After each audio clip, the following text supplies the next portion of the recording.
Sur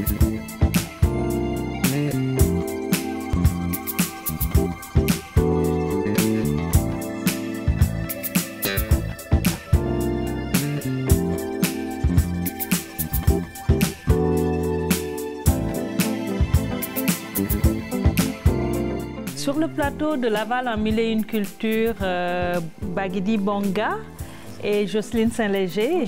Bonjour, c'est un plaisir de vous accueillir. Baguidi, de votre nom Réginald Jean. Donc Baguidi Bonga, c'est votre nom d'artiste. Hein? Oui. Pourquoi avoir choisi ce nom-là? Bon, c'est parce que j'ai toujours pensé qu'il y a un autre moi-même qui vit en Afrique et je conclus que l'Afrique, c'est toujours en moi. Donc, il n'y a pas de différence entre moi, haïtien, et un Africain. Donc, j'ai choisi ce nom d'artiste, ce pseudo, pour m'identifier. Pour vous identifier. Donc, c'est votre nom d'Africain, en fait. Vous vous êtes donné pour marquer votre africanité, c'est ça? Bien sûr, parce que, bon, j'ai eu un professeur qui nous a raconté, quand les Noirs étaient venus, donc on a changé nos noms d'Africains, on nous a donné un nom francophone. Donc moi, je fais l'inverse, je fais le retour. Donc je retourne à mon identité, à mes racines. Donc c'est ça, Baguidi Bonga. Mais est-ce que vous avez eu l'occasion de vous rendre sur le continent? Non, je ne me suis pas encore allé, mais comme j'ai dit tantôt, l'Afrique est toujours en moi. Donc voilà. Vous n'avez pas besoin d'y aller ben, ça va venir un jour. Ça va venir un jour. Mais en France, en Belgique, j'ai vécu avec beaucoup des Africains en majorité. Donc c'est la famille, comme on dit en Sénégal, on est ensemble. Vous êtes ensemble, voilà. Oui. Et Jocelyne, comment on passe de la chimie à la danse? Donc chimiste, environnementaliste pendant 15 ans, vous m'avez dit? Oui. Oui. Facilement. D'accord. Oh, très facilement. D'ailleurs, je pense même que mes études en chimie, en sciences, quelque part, ont fait de moi un meilleur professeur de danse. D'accord. D'accord? Puis, il y a toujours de la danse en chimie. Les molécules sont en mouvement, les atomes bougent, les électrons bougent. Dans l'environnement, dans les feuilles des arbres, la nature est toujours en mouvement et en danse. Alors, disons que je me retrouve toujours dans le même domaine et un autre aspect. C'est tout ce que je pourrais dire. Mais vous, en fait, vous faisiez vos cours, vous prenez vos cours de danse et vous faisiez de la danse parallèlement à votre travail. C'est ça. Ça veut dire que j'ai travaillé en sciences d'abord comme professeur, comme responsable de laboratoire, mais j'avais le temps, comme je vivais en Haïti à cette époque, de prendre des cours de danse tous les jours. 5 jours par semaine, 3 heures par jour, et j'ai fait ça pendant 15 ans. Il n'y a personne qui pouvait m'arrêter. Qu'est-ce que vous enseignez comme danse actuellement? Moi, j'enseigne principalement la danse afro-caraïbe et je dirais que j'enseigne principalement le mouvement corporel afro-caraïbe. Ça veut dire tel qu'on le danse dans les Antilles et même dans les pays de l'Amérique. Parce que, contrairement à ce que les gens peuvent penser, nous avons énormément de similitudes pour l'héritage africain à travers l'Amérique et dans les Antilles. D'accord? Donc, l'héritage africain est fort. Et je crois, personnellement, que la raison pour laquelle ça a demeuré, c'est que rester collé à la culture africaine, c'était une façon pour les esclaves de se rattacher à l'Afrique. C'était un moyen de survivre. De survivre, donc, et c'est resté à travers les différentes religions, qu'on les appelle vaudou, condomblé, santeria. C'était, à mon avis, une façon pour les gens de rester eux-mêmes. OK? Et c'est une forme de résistance et qui a permis à cette culture d'exister. D'accord, bon, alors pour moi, c'est essentiellement ça. Votre école de danse s'appelle Cadence Afro-Caraïbe. À Montréal. J'ai un site internet, c'est possible de me trouver. Oui. Voilà. Et vous, Bonga, qu'est-ce que vous faites? Vous avez une carrière artistique, je pense, à côté, puis vous organisez un festival aussi. Hein? Oui, je suis musicien percussionniste depuis... j'ai une carrière depuis 14 ans. De reconnaissance internationale. Donc, mais parallèlement aussi, je suis organisateur d'événements culturels. Et ici à Montréal, depuis 2 ans, j'ai créé le Festival du Drapeau et des Nations Alors, c'est un événement que j'ai créé pour inviter les artistes qui pratiquent la musique traditionnelle, la danse traditionnelle, donc la culture traditionnelle même, à venir à présenter leur culture, mais dans l'objectif aussi de représenter leur drapeau. Maintenant, il est temps que les artistes qui ont cette culture traditionnelle de leur pays, dans la diaspora, de passer à l'action. Il est temps de ne pas trop laisser le temps aux hommes politiques, aux leaders, de parler de leur pays, de leur... Souvent, les gens disent, bon, la meilleure façon d'entendre parler d'Haïti, c'est que de la culture. Donc, la politique, on met ça de côté, maintenant, place aux artistes. Donc, j'étais d'accord par rapport à cette idée, donc j'ai créé le festival pour présenter... Donc, plusieurs nations sont là. Principalement, quels pays sont souvent présents? Pour la première édition, le festival a rendu un vibrant hommage à la diaspora africaine présente à Montréal. Durant cet événement, j'ai exposé plus d'une quarantaine de drapeaux africains. Je n'ai pas toute la totalité, parce qu'il y avait des pays, de nouveaux pays émergents de l'Afrique, donc c'était difficile de trouver ces drapeaux. Durant cette première édition. Durant la deuxième édition, le festival a rendu un vibrant hommage aussi à la culture traditionnelle que pratiquent les Autochtones, les Amérindiens. Il faut souligner aussi, en Haïti, avant la venue des Noirs, l'armée qui a créé l'armée indigène, il y avait aussi les Autochtones, les Amérindiens, on les appelait les Taïnos. Donc en Haïti jusqu'à maintenant, on garde encore cette culture, surtout avec la poterie, les terres cuites, le lambi. Le lambi, d'accord. Donc tout ça. Est-ce qu'on vit de son art? Oui, c'est ça, oui. Est-ce qu'on vit de son art? Est-ce qu'on vit de la danse, de la musique ici? C'est pas facile. On en vit, mais c'est pas facile. Il faut être sérieux. D'accord? Les gens pensent souvent que tu danses, tu n'es pas sérieuse. Non. Il faut avoir beaucoup de discipline pour pratiquer la danse ou la musique, parce qu'il faut être prêt tous les jours à faire face à des gens qui viennent chercher détente, sourire, joie de vivre. C'est le fun. Donc, peu importe ce que toi tu vis dans ta vie, il faut que tu répondes à l'attente des gens. D'accord? Et donc, c'est un métier qui n'est pas facile, qui est très exigeant physiquement, mentalement. D'accord? Bon, quand on aime ça, c'est naturellement beaucoup plus facile. Quand on aime enseigner, quand on aime parler aux gens aussi. Mais très souvent, c'est pas avec ça qu'on va être riche. D'accord. Il faut faire autre chose à côté. J'imagine que c'est le même cas, Bonga. C'est le même cas pour Bonga. Écoutez, moi, je suis musicien depuis 14 ans que je fais ça, mais j'étais tout le temps obligé de faire autre chose parallèlement. Par exemple, j'ai enseigné la musique, j'ai donné des ateliers de percussion. Donc, il faut en même temps aussi créer d'autres activités vraiment pour compenser à des heures. Vous avez fait des résidences d'artistes aussi? En même temps aussi, je peux avouer depuis un bon nombre d'années, les gens commencent à réfléchir, à prendre au sérieux cette question. Pour cela, ils ont créé des résidences de création pour des artistes. Donc, c'est un projet que tu soumets qui va te permettre de travailler dans un espace-temps donné sur un projet, musique, danse, théâtre, cirque, quoi que ce soit. Donc, c'est quelque chose que vous faites. Jocelyne, vous avez parlé de l'héritage africain dans les Amériques et les Antilles. Quel est l'avenir de cet héritage actuellement?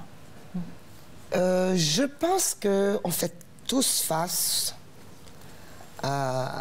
aux Amériques, à l'américain, et qui imprègne un peu toute la culture du monde, je dirais.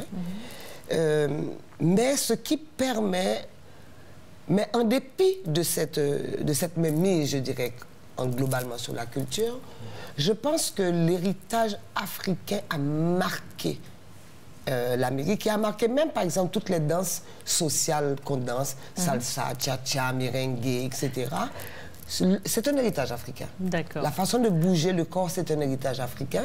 Et les danses traditionnelles, ce sont des danses qui parlent, qui expriment quelque chose.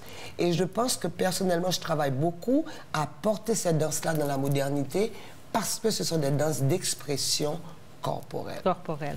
Okay? Ben, on va en voir l'exemple tout à l'heure avec vous deux. Oui, pour une on petite a séance de démonstration de quelles sont ces danses, puis quelle est l'utilisation qui en est faite de façon moderne, puis un peu les liens entre nos différents pays. Je vais dire rapidement, les rythmes sont... Il y en a tellement, plus d'une cinquantaine. Je pense qu'on va vous en montrer deux. Une, c'est une danse sacrée, la danse Yanvalou, qui est utilisée pour rendre hommage, pour vénérer, pour prier, pour pleurer. C'est vraiment une danse d'expression. C'est vital aussi. Oui, c'est ça. On rentre en soi pour s'éclater. Vous allez nous... Ouais, on va vous présenter Vous ça. allez nous montrer ça. OK.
Merci Jocelyne. Puis la deuxième danse? Bon. La deuxième danse, je pense... J'ai toujours cru qu'elle est née aux Antilles parce qu'on l'appelle Petro. D'accord. Et le nom Petro, c'est un nom espagnol. Cependant, après avoir observé dans plusieurs pays de l'Amérique latine et des Antilles, cette façon de bouger existe. Alors je me suis dit non. On lui a peut-être donné un nom espagnol, mais elle doit certainement être africaine. Africaine. Puis la musique, le rythme. Petro. Le rythme Petro. Et ça vient d'Haïti, ça s'appelle Petro. Petro. Il existe de façon similaire ailleurs, mais ça porte un autre nom. J'espère que les danseurs africains nous diront s'ils trouvent une correspondance quelque part. Ah, je crois que oui. Je crois que oui, parce que l'Afrique est là. Parfait. L'Afrique est forte. Il y a Hadisso qui est là, aussi qui vient du Sénégal, donc il peut nous dire un peu. Voilà. En tout cas, on va faire des recherches. On va faire des recherches. D'accord.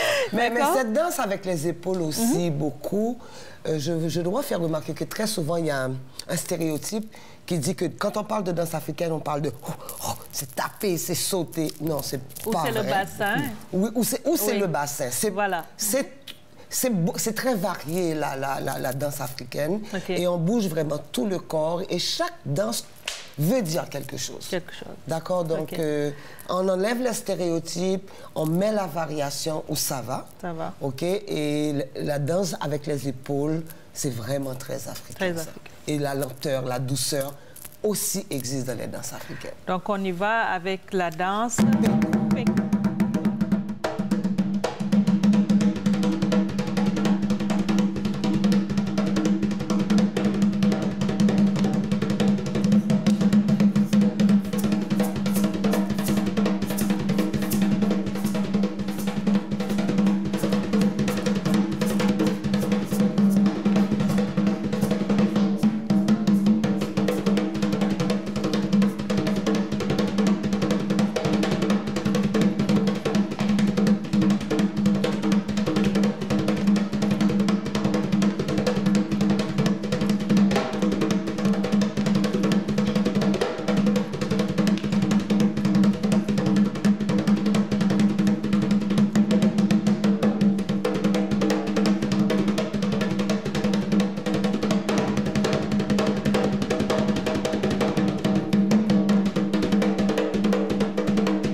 C'était vraiment un moment très, très agréable, puis un moment très instructif aussi.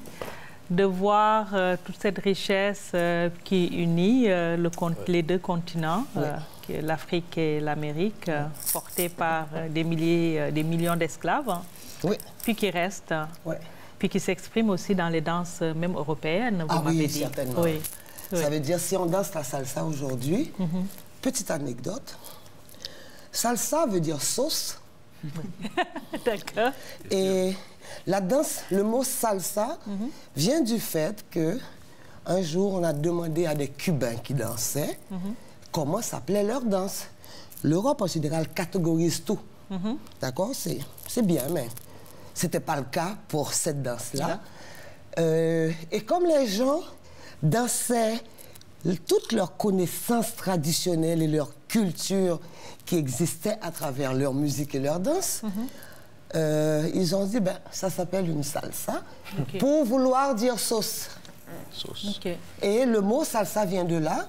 Et la salsa telle qu'elle est enseignée avec les petits gestes, ça a été formaté pour devenir ce qu'elle est. Mais si vous prenez des gens dans leur milieu naturel, qu'ils dansent la salsa, c'est autre chose. D'accord. C'est pas ce qu'on voit en général sur les scènes, etc. Non, c'est plus intense que ça. Et plus naturel. Voilà. Merci beaucoup, Jocelyne. Merci. Merci, Bonga. Merci, Talisso.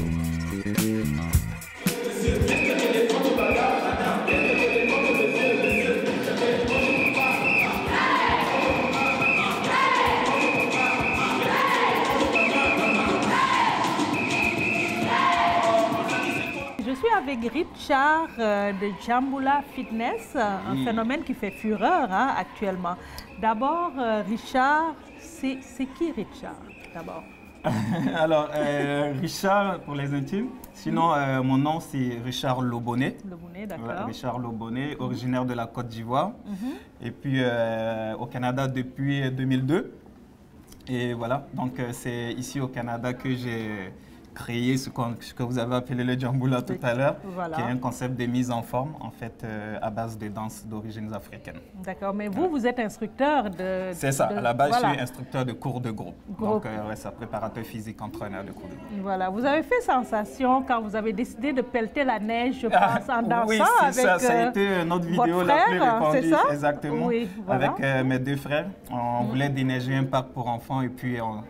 j'ai décidé d'inclure une sorte de chorégraphie, justement, Djamboula, pendant qu'on déneigeait.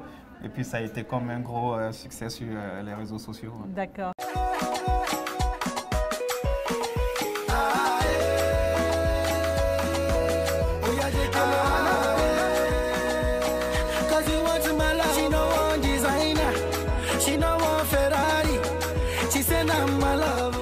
C'est quoi le Djamboula?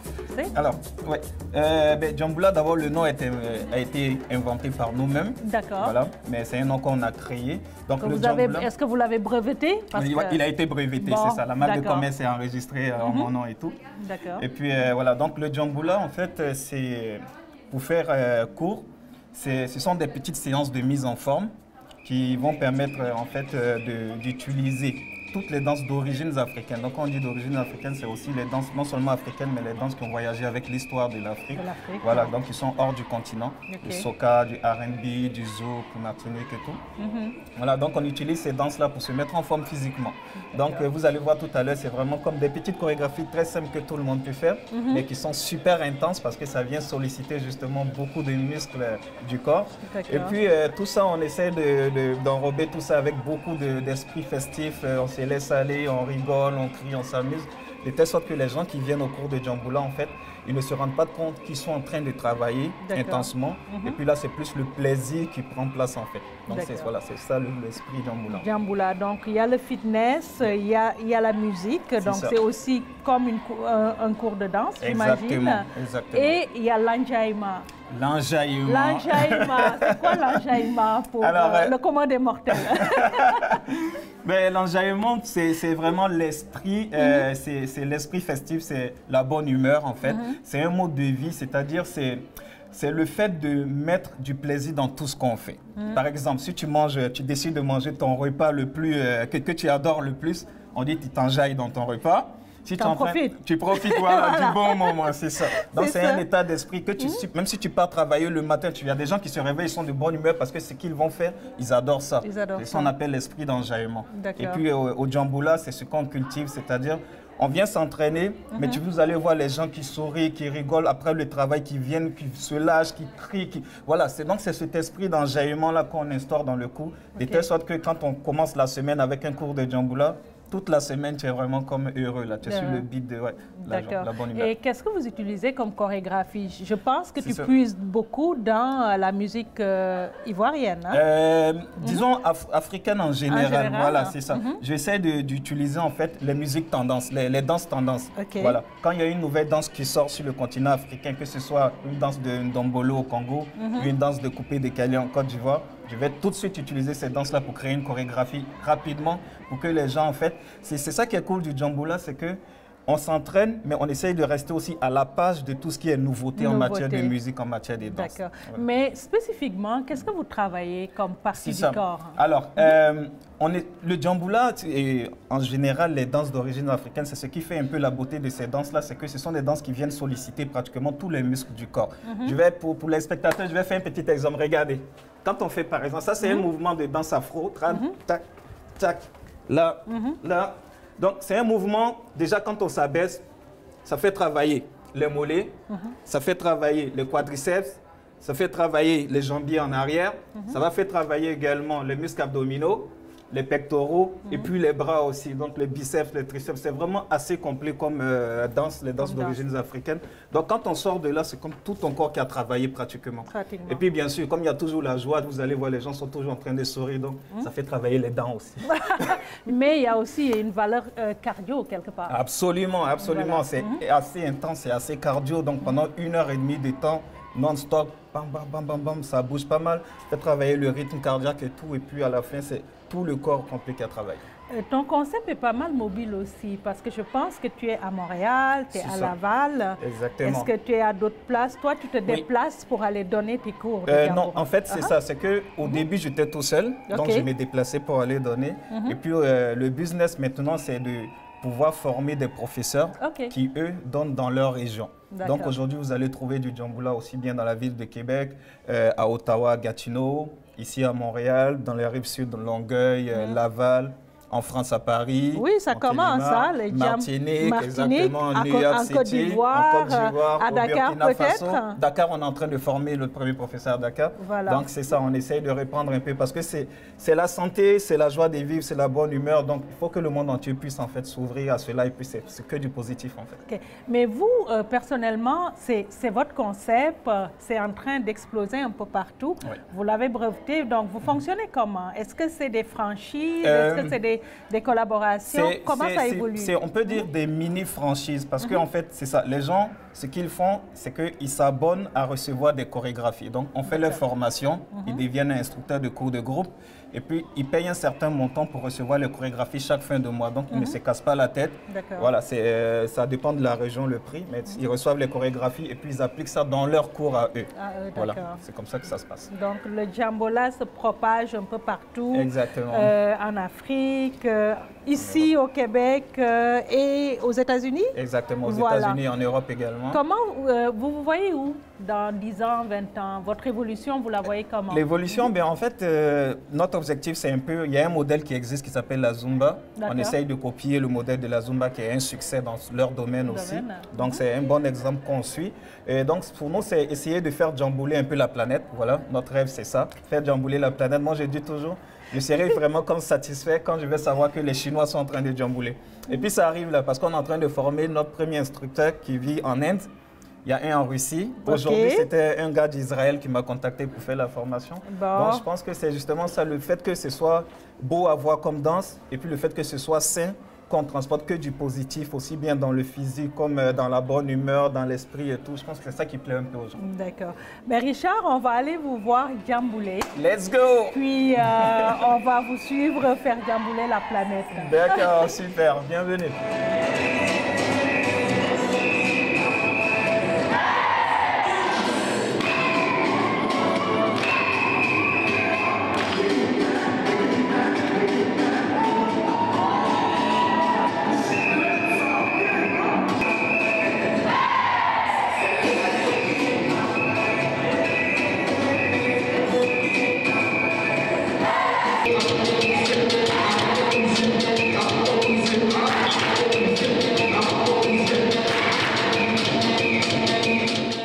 Richard, c'est fou, on vient de voir Diambolé. Explique-nous un peu ce que c'était. Alors là, ce que vous avez vu tout à l'heure, on a fait une danse tradie moderne de la Côte d'Ivoire qui s'appelle le Akobo Poussière. C'est une danse de l'ethnie baoulé du centre de la Côte d'Ivoire. Et donc voilà, et puis la prochaine chanson, ce que vous attendez actuellement, c'est Rihanna. Voilà, donc c'est du R&B. Comme je vous ai dit tout à l'heure, on essaye d'honorer toutes les musiques d'origine africaine en fait. Voilà, donc on passe d'un style à un autre comme ça pendant 1h30. Vous travaillez quoi spécifiquement avec ces exercices? C'est ça. Alors si vous avez remarqué, la première chorégraphie donc avec le Akobo Poussière, on a beaucoup travaillé le bas du corps. Donc tout ce qui est jambes, tout ce qui est mollets, tout ce qui est cuisses et tout. C'est pour ça qu'on était un peu plus en bas. Et puis avec le R&B, le hip-hop, on va travailler plus les muscles abdominaux avec les mouvements et tout comme ça. Voilà. Et puis la prochaine chanson, vous allez voir la prochaine chorégraphie, on va plus travailler les muscles pectoraux parce que l'on va aller dans l'afro traditionnel, beaucoup de mouvements de mains, beaucoup de mouvements de bras, etc. C'est très demandant. Vous faites les cours combien de fois par semaine? Puis vous en donnez à Laval aussi, je pense. Ça, exactement. Alors Montréal 2 fois par semaine, mais là ce sont mes cours à moi. Et Laval 1 fois par semaine. Mais on a beaucoup de professeurs qui donnent. Donc à Laval, vous allez retrouver d'autres cours également. Les week-ends, dans la semaine, un peu partout. Vous allez sur le site de djamboula.com et puis vous verrez un peu toute la liste de nos cours. Yeah. Merci Richard.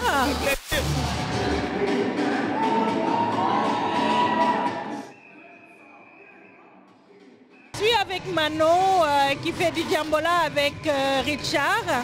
Bonsoir Manon. Bonsoir.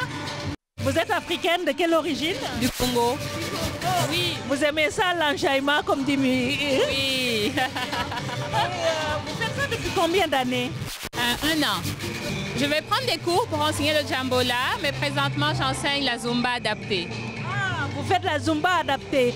Donc ça veut dire que vous allez aussi développer un concept avec la Djambola pour les personnes à mobilité réduite?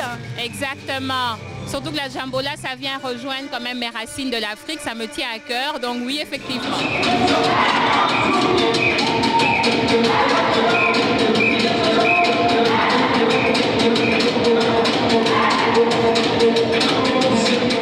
Je suis avec Evans et Carolina, deux djamboleurs. Bonsoir. Bonsoir. Bonsoir. Vous djambolez depuis combien de temps? Pour ma part, ça fait 1 mois et demi. Grâce à moi. Moi, c'est depuis la Saint-Jean-Baptiste cette année, donc c'est quand même récent. Donc, on peut parler d'un djambola de l'amitié? Ouais, on peut dire ça. Ouais, c'est ça. Pourquoi le djambola, en fait? Ben, c'est une danse, moi, de ce que j'ai appris, c'est une danse africaine. C'est vraiment qui permet de travailler les membres du corps. Moi, c'est tout perso. Okay. Vous n'êtes pas africain d'origine? Non, mais tout le monde vient d'Afrique, quoi. Mais honnêtement, je suis né ici, mes parents viennent d'Haïti. Est-ce que vous voyez quand même des effets physiques, c'est-à-dire au-delà de la danse, du cours de danse, en termes de fitness et de cardio, vous voyez une évolution? J'imagine que ça dépend pourquoi chacun vient. Moi, je viens vraiment pour le plaisir, pour la danse. C'est là-dessus que je me concentre.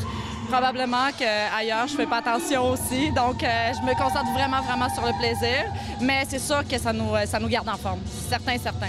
Evans, vous, depuis juste 1 mois, vous voyez djamboler encore longtemps? Oui, puis je prévois continuer parce que ça aide vraiment. La danse, j'aime beaucoup ça. Je fais de la musique aussi en même temps.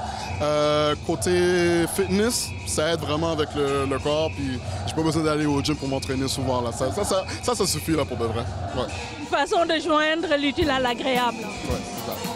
Merci beaucoup. Merci à vous.